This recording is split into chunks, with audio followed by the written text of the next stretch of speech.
Good evening, good morning, and good night. Welcome to Inappropriate Radio. It's your host, Tashana. Let's get into this. So, hi guys. That's real rain in the background. Alright. Okay. Guys. We have to stop calling on the dead, okay? It's crazy because last night I watched a movie. During the day, I don't know why, during the day of yesterday, I was asking what, the topic was for today. And it's a good thing when the creator wakes you up, ain't it? I mean, but I was asking, and he told me it was about calling on energy, calling on the ancestors earlier in the day, right? And I watched a movie which confirmed what the topic was. We have to stop calling on the dead. Like, even when we say, like, oh, I swear on my grandmother, I swear on this one, I swear on that one. We need to be very mindful that, again, our mouths are tools to manifest. Our mouths is the bridge. Okay? It's a bridge. Remember, we discussed this. We talked about, the difference between angels and spirits. And, as we have these conversations, a lot of things from previous topics or upcoming topics will come up, right? But what's happening is we're disrupting timelines, right? Okay, this is the thing. We have to us assigned angels and even demons, right? We are connected to our ancestors in a spiritual realm, right? That genetic part of us is spiritual. It's not just science, right? And we don't necessarily need to call on our ancestors because they're already with us, right? The ancestors that are for whatever reason stuck, or you have some ancestors that have ascended high enough to be interdimensional. It just depends on the energy, right? It depends on the spirit. The vessel's gone, right? It's the spirit that we're calling on, or we're swearing on, or we're thinking about. Even when you dream of an ancestor, they're presenting you something.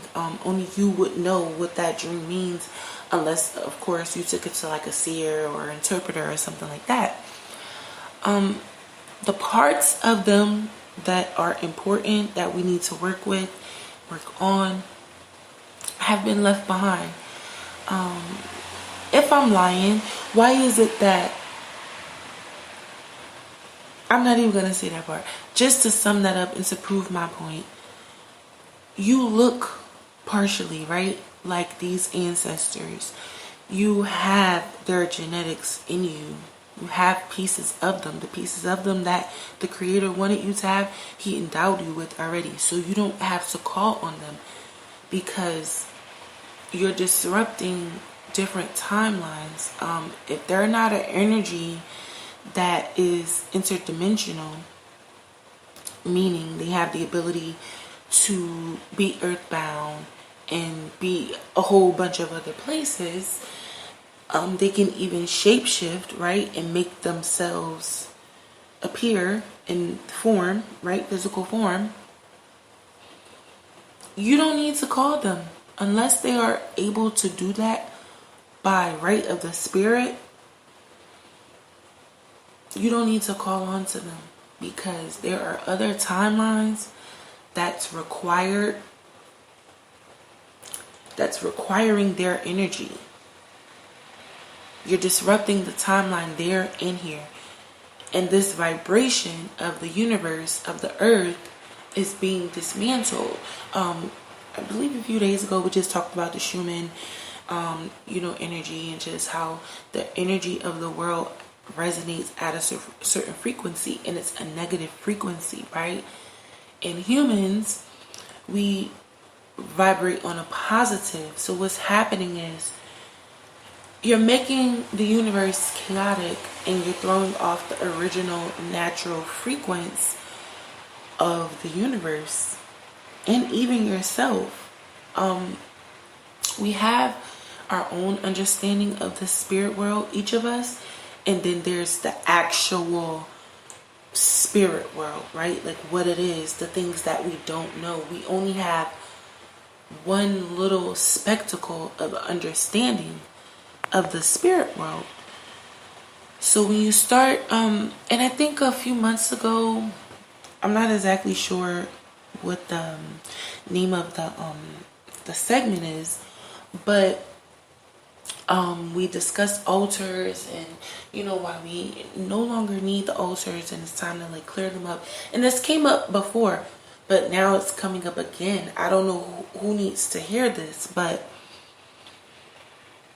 we have to stop calling on the dead. It's causing a lot of issues in not only the spirit world, because their energy is called to be somewhere else. They perished, they're gone, and they're there. Now, if they're earthbound, like meaning they're stuck, and you calling on them, you may heal certain things, you may not. That's all up to the creator, all up to your gifts, all up to the karma, tied to their particular spirit, etc., right? But what's going on is we have these portals that have opened, right? And we discussed free energy yesterday, and this is allowing certain things. Okay, I'll give you an example.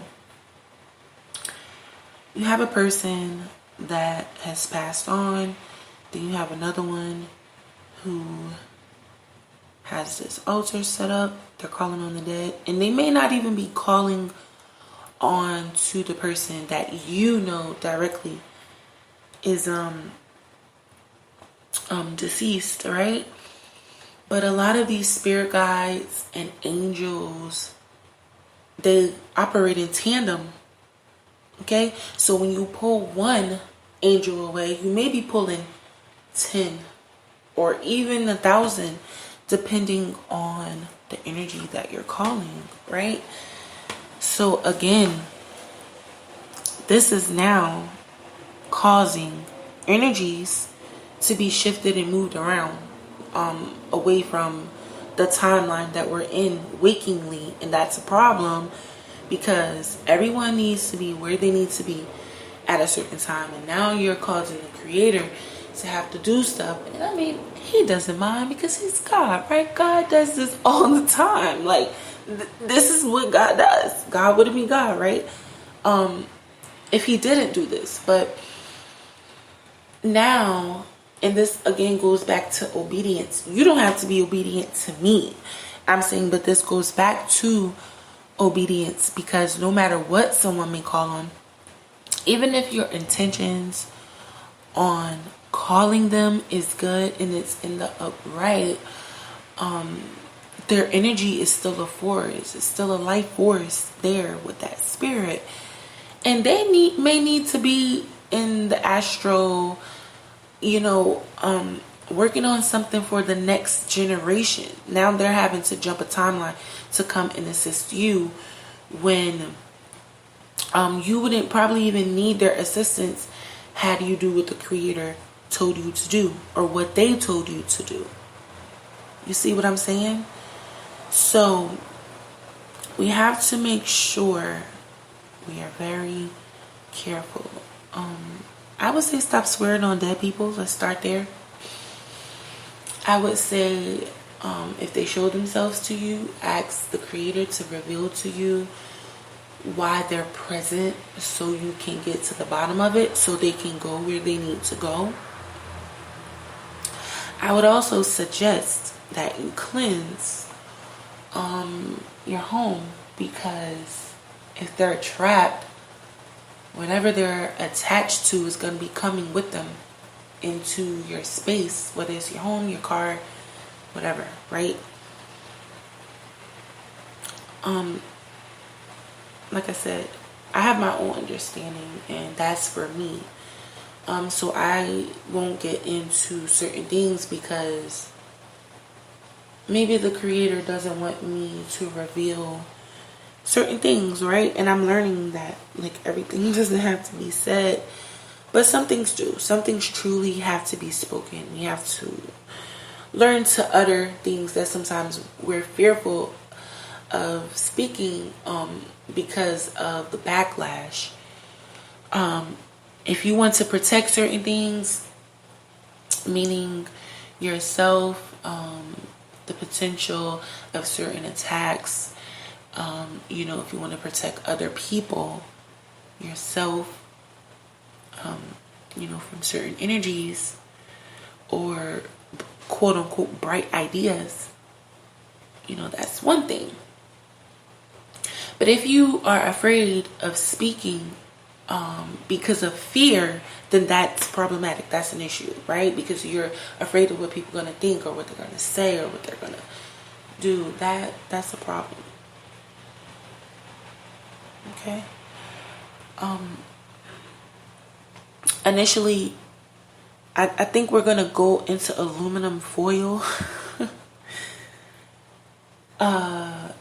That was supposed to be the topic, and I think that's my sign to get back into the periodic table.